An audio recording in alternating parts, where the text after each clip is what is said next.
சத்தம் இல்லாம இந்தியா அடுத்த சம்பவத்த பண்ணிருச்சு. எது? ராணுவ ரீதியா. இன்னும் அஃபிஷியல் கன்ஃபர்மேஷன் வரல. வரும்போது இன்னும் டீட்டெயிலா பார்க்கலாம். ஆனா சுருக்கமா இப்ப பார்த்துரணும்ல. பார்த்துருவோம்.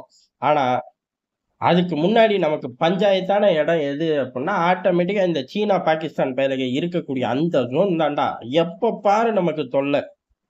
அப்படின்னு பட்டுன்னு சொல்லிட்டு கடந்து போயிருவோம். ஆனா அத தாண்டி ஃபோக்கஸ் எங்க பண்ணணும்? நெறைய இடத்துல பண்ணணுமே. நம்மள சுத்தி வேற தண்ணி ஜாஸ்தி. அதுக்குள்ள கண்காணிக்கணும்.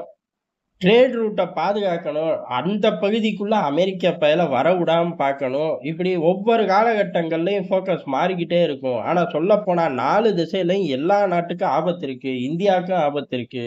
அப்படி இந்தியா பெரிய அளவுல விட்டு பிடிக்கக்கூடிய இடம்.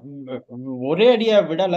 விட்டு பிடிக்கக்கூடிய இடம் எது அப்டின்னா, வடகிழக்கு பகுதிகள் தான். அந்த பகுதி கொஞ்சம் விசித்திரமான பகுதி. காரணம் நிலப்பரப்பு, வரலாறு, அங்க வாழக்கூடிய மக்களோட தன்மை. இதுக்கு நடுவுல இவ்வளவு நம்ம சொல்றோம். எது? அந்த நிலப்பரப்ப சொல்றோம். அங்க வாழக்கூடிய மக்களோட தன்மைய சொல்றோம். இதுக்கு நடுவுல அங்க கிரேட் பிரிட்டன் சகுனி ஏகப்பட்ட வேலைகள பார்த்து அந்த மக்களோட கலாச்சாரத்தையே மாத்தி வச்சுட்டு போயிட்டான். அத கம்பேர் பண்ணி பார்த்தோம்னா, நம்ம விட்டு பிடிக்கிறோங்கிற பேர்ல ஏமாந்துட்டோம்டா அப்படின்னு சொல்லவும் ஒரு கூட்டம் இருக்கு. அது நியாயமா? சரியா? தப்பா? அப்படிலாம் இந்த வீடியோல நம்ம பார்க்க போறதில்ல. அது மிகப்பெரிய வரலாறு. நேரம், காலம் வரும்போது பார்க்கலாம். இப்ப அந்த வடகிழக்க ஒட்டி தான் இந்தியா சம்பவம் பண்ணியிருக்கு. வடகிழக்கு பகுதியில உல்ஃபாய் அப்படிங்கிற தீவிரவாத அமைப்பு இருக்கு. இது அஸ்ஸாம் பகுதிய மையமா வச்சு தீவிரவாத செயல்கள்ல ஈடுபடக்கூடிய அமைப்பு. என்ன கேட்பாய்ங்க? தனியா போறேம்பாய்ங்க. இல்ல ஏதாச்சும் நொள்ளநாட்டியம் பேசுவாய்ங்க. அங்க உள்ள தீவிரவாத குழுக்களுக்கு முழு பேக்கப் அப்படிங்கிறது சுத்தி சுத்தி வரும். ஆனா அந்த குழுக்களோட மேஜரான எண்ணம் அப்படிங்கிறது எத நோக்கி போகுது அப்படின்னா, அந்த நிலங்கள்ல விளைவிக்கக்கூடிய உண்ணும் விவசாய பொருள் அப்டின்னா, அது வேற கணக்கு.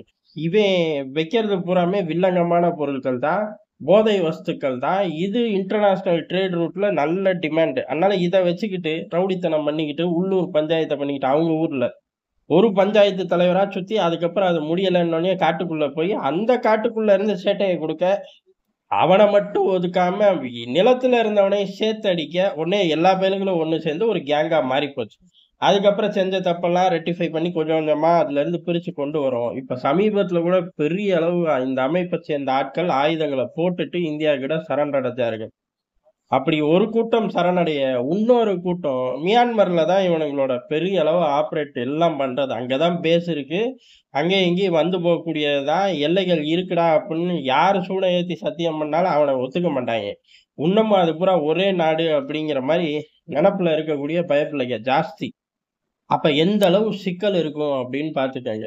மியான்மர்ல உட்கார்ந்து தான் ஆப்பரேட் பண்றார்கள். அதே சமயம் இவனுங்களோட சேட்டை, இவனுங்களுக்கு பேக்கப் அப்படிங்கிறது ஆட்டோமேட்டிக்கா சீனா குடுக்கும்.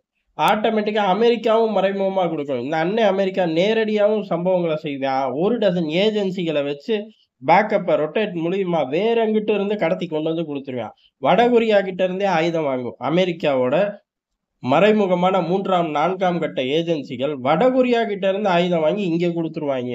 இங்க இவனுங்கள நம்ம பிடிக்கும்போது வடகொரியா ஆயுதம் இருக்குன்னு அவன்ட்ட போவோம். அவன் ஏலே பிளாக் மார்க்கெட்ல 1000 பேருக்கு விக்கிறேன்டா. எவன் வாங்கி எவனுக்கு குடுத்தாங்கன்லாம் நான் பார்க்கறது இல்லடா அப்படின்ட்டு போயிருவான். இந்த சிக்கல பண்ணது அண்ணன் அமெரிக்காவா இருக்கான். சீனாவ பொறுத்தவரையும் கேட்க வேணாம். அவன் தருவான்னு நமக்கு நல்லாவே தெரியும். இந்த பையன் தரானா, தரலையா அப்படிங்கிறத 1க்கு 4 தாட்டி ஸ்க்ரூட்டனிட்டி பண்ணி பார்க்கணும். இல்ல அப்படின்னா நம்ம ஏமாந்து போயிருவோம். காரணம் ஆசிய பகுதியில சீனாவ அட்டாக் பண்ணணும்னா, ஆசிய பகுதியே நிலையற்ற தன்மைக்கு போணும் அப்படின்னு ஒரு விசேஷமான தியரிய பக்கத்துல வச்சுக்கிட்டு உட்கார்ந்திருக்கான். அந்த தியரிக்கு வலு சேர்க்கிற விதமா, ஆசிய பகுதிகள்ல இருந்து தான் பிரிக்ஸ ஜாஸ்தியா கொண்டு போறோம். ஆசிய பகுதிகள் தான் அமெரிக்காவ நம்பாத பகுதிகள். ஆப்பிரிக்காவும், ஆசியாவும் பெரிய அளவுல அமெரிக்காவ நம்பவே மாட்டாய்ங்க. எவனுமே நம்ப மாட்டான். அது வேற கதை. பக்கத்திலேயே இருக்கக்கூடிய அமெரிக்காவுக்கு பக்கத்திலேயே இருக்கக்கூடிய நாடுகள், கனடாவாகட்டும், இந்த பக்கம் உள்ள ஒரு டசன் கூட்டமாகட்டும் நம்ப மாட்டாய்ங்க. ஐரோப்பா கூட்டணி நாடு. "ஏய் இவன் பின்னாடி போய் தான்டா நம்ம நாசமா போயிட்டோம்" அப்படின்னு திட்டுவாய்ங்க. அப்படி உலகத்துல ஒரு பயலும் அவன நம்ப மாட்டான். ஆனா வேற வழியே இல்லாம அண்ணன் அமெரிக்கான்னு சொல்லி தொலையிற கட்டாயத்துக்குள்ள கொண்டு வந்து நிறுத்திட்டான். அப்படி இருக்கும்போது ஆசிய பகுதிகள்ல சீனாவ கவுண்டர் குடுக்க பெரிய அளவுல சுத்தி சுத்தி வந்தாலும், ஒரு பயத்தோடயோ, தயக்கத்தோடயோ, இல்ல சந்தேக பார்வையோட அணுகக்கூடிய ஆசிய நாடுகள் ஜாஸ்தி. இப்ப இது பூரா ஒண்ணு சேர்ந்தா அவனுக்கு என்ன தோணும்? பெரிய அளவுல கலவரத்த உருவாக்க தான் தோணும். அப்ப ஏற்கனவே மியான்மரு என்ன ஓடுதுன்னே தெரியல. காரணம் என்ன? அங்க மக்களால் தேர்ந்தெடுக்கப்பட்ட ஒரு ஆட்சி இருந்துச்சு. அத விரட்டி விட்டு ராணுவம் வந்துச்சு. ராணுவத்த விரட்டி விட்டு புரட்சி படை வந்துருச்சு. ராணுவம் முழுசா ஓடி போச்சான்னா கிடையாது. கொஞ்சம் பகுதியில உட்கார்ந்துருக்காய்ங்க. புரட்சி படை முழுசாவும் எடுக்க முடியல, கொஞ்சூடும் எடுக்க முடியல. அவன் முக்காவாசிய எடுத்துட்டான். அதுதான் அங்க விஷயமே. சரி புரட்சி படையும், ராணுவமும் சண்டை போட்டுக்கிட்டே இருக்கே, எவனாச்சும் அத பார்க்குறானா அப்படின்னு கேட்டா, ஒரு பயலும் பார்க்கறதில்ல. எது நமக்கு தெரிஞ்சு பார்க்கறதில்ல. வீணா போன ஐநால உட்கார்ந்து பேசுறது கிடையாது. ஆனா இந்தியாவும் புரட்சி படைக்கு ஆதரவு தெரிவிக்கும், ராணுவத்துக்கு ஆதரவு தெரிவிக்கும். அமெரிக்காவும் புரட்சி படைக்கு ஆதரவு தெரிவிக்கும், ராணுவத்துக்கு ஆதரவு தெரிவிக்கும். சீன பையன் ராணுவத்துக்கு மட்டும் ஆதரவு தெரிவிச்சுக்கிட்டு இருந்தான். அதுக்கப்புறம் அது வேலையாகலன்னு கொஞ்சூண்டு இங்கிட்ட நகர்ந்து பார்க்குறான். ஆனா சீனாவ நம்ப மாட்டேங்கிறாய்ங்க. இதுதான் மியான்மர்ல உள்ள நிலவரம். இதுக்கு நடுவுல தான் இந்த உல்ஃபாய் முன்னம் சில இயக்கங்கள் அங்க உட்கார்ந்துகிட்டு சேட்டைய பண்ணிக்கிட்டு இருக்கிறது. இதோட சேட்டை எந்த அளவுக்கு போகுது அப்டின்னா, இந்தியா தாய்லாந்துக்கு ஒரு ரயில்வே ரூட் எடுக்குது. எது மியான்மர் வழியா. இந்த ட்ரேட் ரூட்டையே டிஸ்டர்ப் பண்ற மாரி வேலைகளையும் செய்ய ஆரம்பிச்சார்கள். அப்ப இந்தியா அக்ரெசிவா தட்டி தூக்க ஆரம்பிச்சுச்சு. அதோட விளைவா தான் பெரிய அளவுல சரண்டர நோக்கியே வந்தாய்ங்க. ஆயுதத்தெல்லாம் போட்டு நல்வழிக்கு போறோம் அப்டின்னோனே சந்தோஷமா போய் வாழுங்கடா, போங்கடா. இதத்தானடா நாங்க கொள்ள காலமா சொல்லிக்கிட்டு இருக்கோம் அப்படின்னு சொல்லி அரசாங்கங்கள் ஒரு பக்கம் பாதை அமைச்சு கொடுக்குது நல்லா வாழ்றதுக்கு.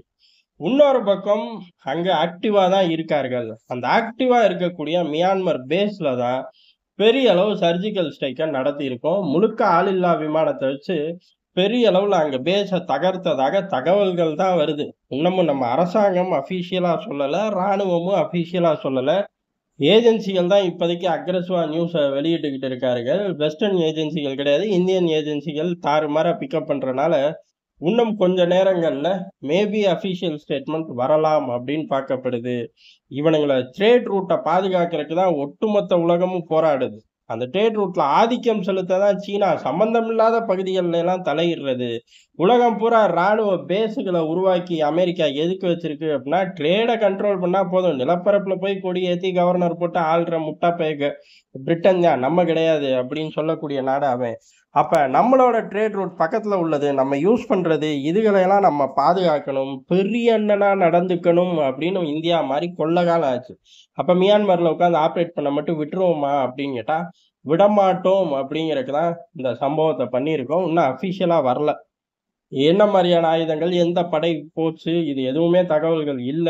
வரும் நேரங்கள், இல்ல வருங்காலங்கள்ல வரும். ஏன் அப்டின்னா, ஃபர்ஸ்ட் ஏஜென்சிய பிரேக் பண்ண விட்டது மூலியமா, அரசாங்கங்கள் ஏதோ ஒரு விளையாட்ட காட்ட ஆரம்பிச்சிருக்கு. இந்திய அரசாங்கங்கள், அவர்கள் அந்த விளையாட்ட சர்வதேச அரங்குல விளையாண்டு முடிக்கட்டும்.